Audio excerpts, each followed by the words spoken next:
بسم اللہ الرحمن الرحیم بیان ہے، اور آج بسم اللہ پر ہم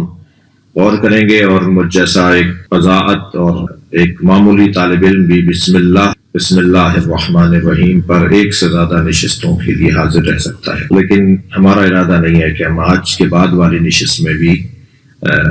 اسی بیان کو مسلسل رکھیں، یعنی پیغام اور مطالب اتنے زیادہ ہیں اور بسم اللہ کے عنوان پر گفتگو اتنی زیادہ ہے کہ ایک مجلس، ایک نشست اور 1 گھنٹے کی گفتگو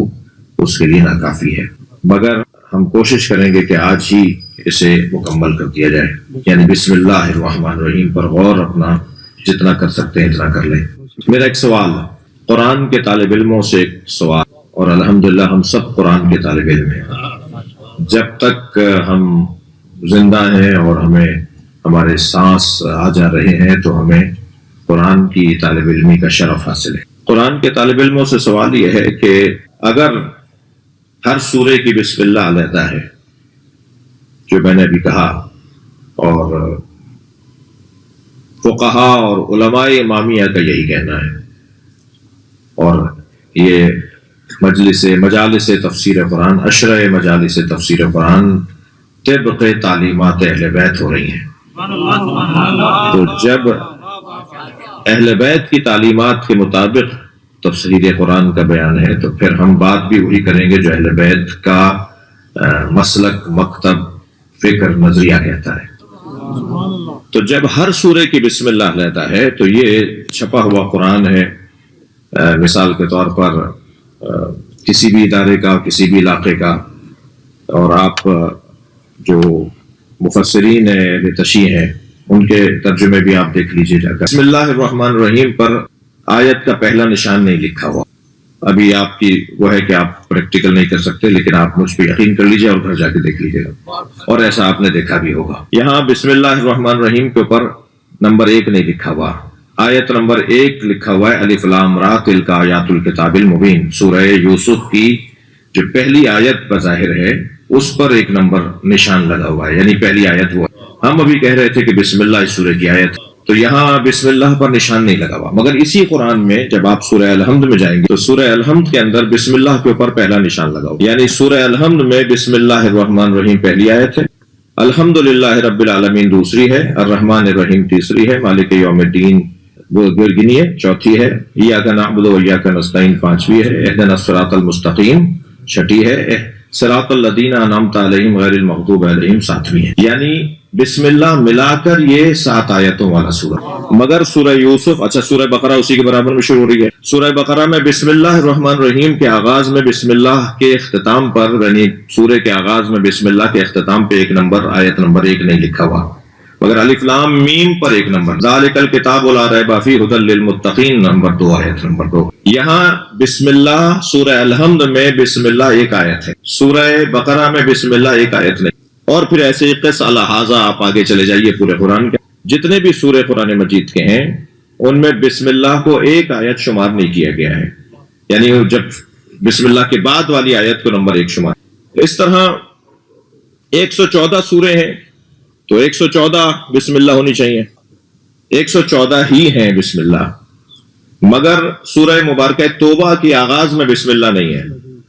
اور سورہ مبارکہ نمل کے اندر بسم اللہ موجود ہے، تو اس طرح گنتی تو 114 کی پوری ہو رہی، یعنی مگر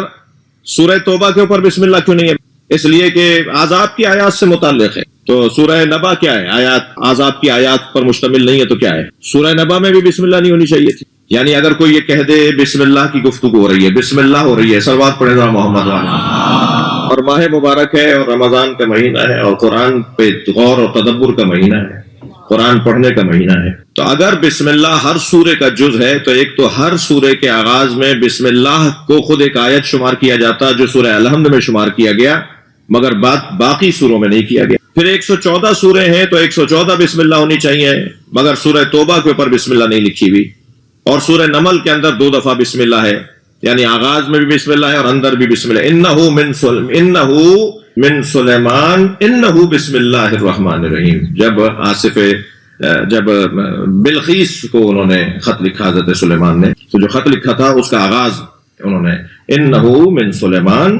انہو بسم اللہ الرحمن الرحیم،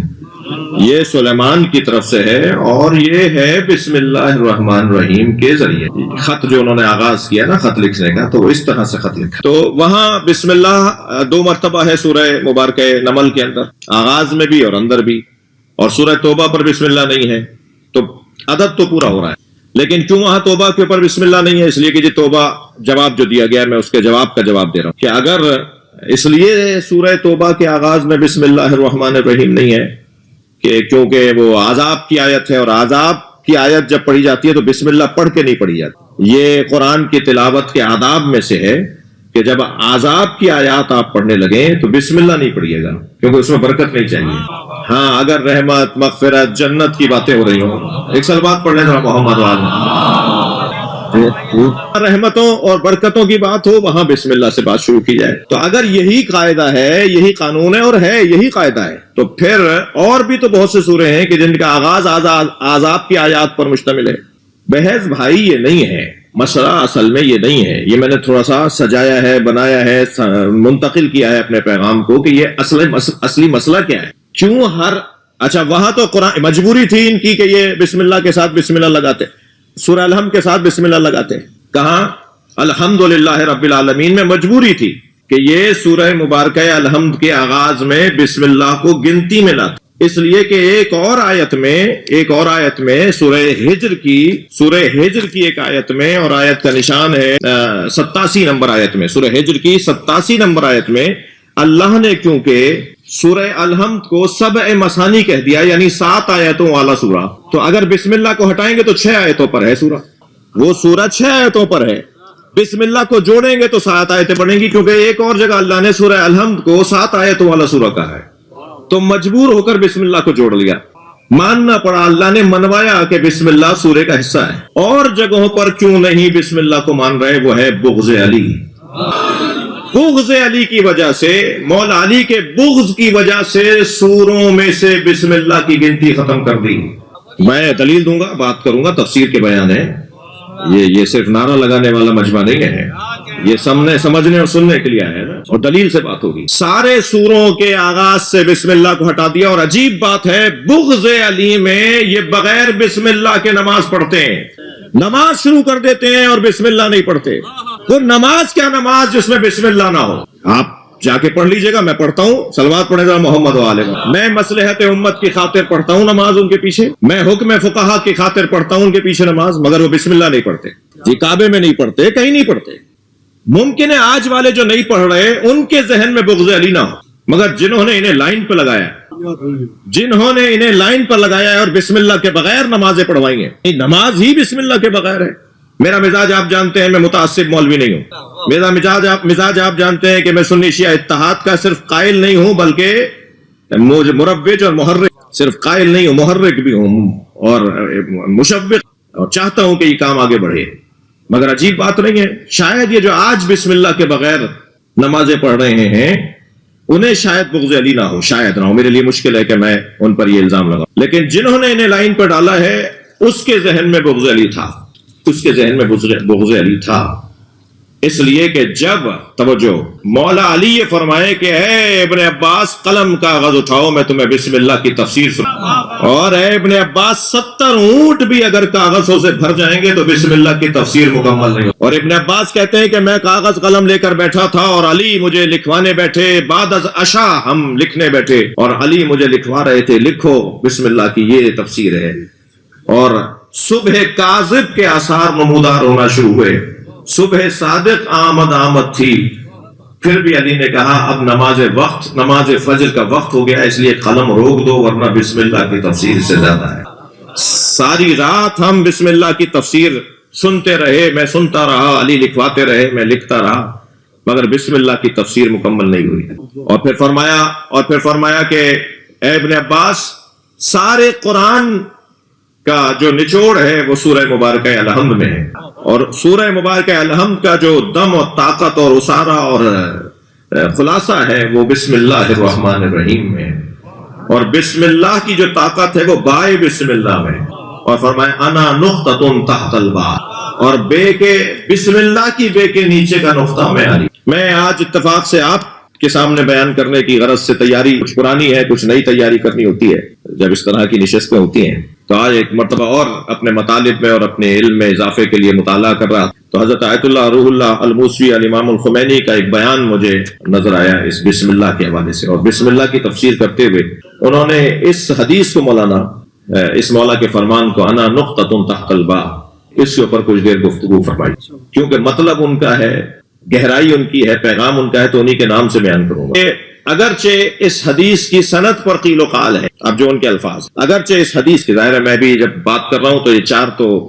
رسانے ہیں جو پوری دنیا میں ہمیں پہنچا رہے ہیں، اور ظاہر بعد میں مجھ سے کوئی خط بھی لکھ سکتا ہے، کوئی مجھے میل بھی کر سکتا ہے کہ مولانا آپ شما خود کو کچھ سمجھیں نہ سمجھیں، لوگ آپ کو کچھ سمجھتے ہیں تو اسی کی لاج رکھ لیتے ہیں۔ تو آپ اس کی سند کے اوپر آپ نے غور کی، آپ نے اس حدیث کی سند کے بارے میں کبھی توجہ کی ہے؟ تو میں اس کو ملحوظ رکھتے ہوئے کہ خود حضرت آیت اللہ خمینی فرماتے ہیں کہ اگرچہ اس کی سند پر قیل و قال ہیں، مگر جنہوں نے نقل کیا ہے وہ بھی حیثیت میں کم نہیں ہے۔ جنہوں نے مولا علی کے اس فرمان کو نقل کیا ہے انا نقطۃ تحت الباء کہ میں بے کے نیچے کا نقطہ ہوں، وہ نقل کرنے والے بھی حیثیت میں کم لوگ ہیں۔ کہہ کون رہا ہے، کس نے بیان کیا ہے، کس نے لکھا ہے، اس کو بڑی اہمیت حامل ہے، اہمیت کی حامل باتوں۔ فرماتے ہیں، جملہ ہدیہ کر رہا ہوں جو انہوں نے فرمایا، فرماتے ہیں کہ یہ کہنا مولا علی کا، یہ فرمانا مولا علی کا کہ میں بے کے نیچے کا نقطہ ہوں، یہ علی کی ولایت کا پیغام ہے۔ اس لیے کہ با کے بغیر اسم اللہ نہیں ہے، الرحمن الرحیم کا مفہوم سمجھ میں نہیں آئے گا، الحم سمجھ میں نہیں آئے گی، قرآن سمجھ میں نہیں آئے گا۔ اگر قرآن مکمل سمجھنا ہے تو با کو سمجھنا ہوگا، اسی کو ولایت کہا ہے۔ سیطرہ، تسلط، اختیار، سیطرہ، مکمل تسلط کسی وجود کے اوپر جب کسی کا ہو تو اسے ولایت کہا جائے گا۔ فلاں کی ولایت میں مولا کائنات یہ اپنی ولایت کا اعلان کر رہے ہیں۔ یہ بھی ذہن علی میں ہے کہ بسم اللہ کے با کے نیچے کا نقطہ علی ہے، ہر با کے نقطے کو علی اپنے آپ، ہر با کا نقطہ علی نہیں ہے، توجہ کی دقت، ہر بے کے نیچے کا نقطہ علی نہیں ہے، بسم اللہ کی بے کے نیچے کا نقطہ۔ اب اس کا نتیجہ کہاں لوں گا میں؟ پہلی بات تو، پہلی دلیل تو یہ کہ مولا نے یہ جو فرمایا انا نقطۃ تحت الباء میں بے کے نیچے کا نقطہ ہوں، یہ بسم اللہ کی تفسیر بیان کرتے ہوئے فرمایا ہے، یعنی آپ نے بسم اللہ کی بے کو کہا ہے کہ اس کے نیچے کا نقطہ میں ہوں۔ دوسری بات یہ کہ بسم اللہ کی جو با ہے اور با کے جو نیچے کا نقطہ ہے وہ بسم اللہ کا، پھر سورہ الحمد کا، پھر پورے قرآن کا پیغام پہنچا رہا ہے، یعنی تمام تر پیغامات اس کے بعد شروع ہوں گے کہ جو بسم اللہ کی بے کے نیچے کا نقطہ ہے۔ لیکن جس بے کا کوئی مطلب ہی نہ ہو، جس بے سے کوئی شر ہو رہی ہو، جس بے سے کوئی فساد پھیلائی جا رہی ہو، ہر بے کے نیچے کا نقطہ نہیں، وہ بے کہ جس کے بعد اللہ کا کلام شروع ہو۔ میری بات منتقل ہو گئی، مجھے اس پر خوشی ہے، صلوات پڑھیں محمد و آل محمد۔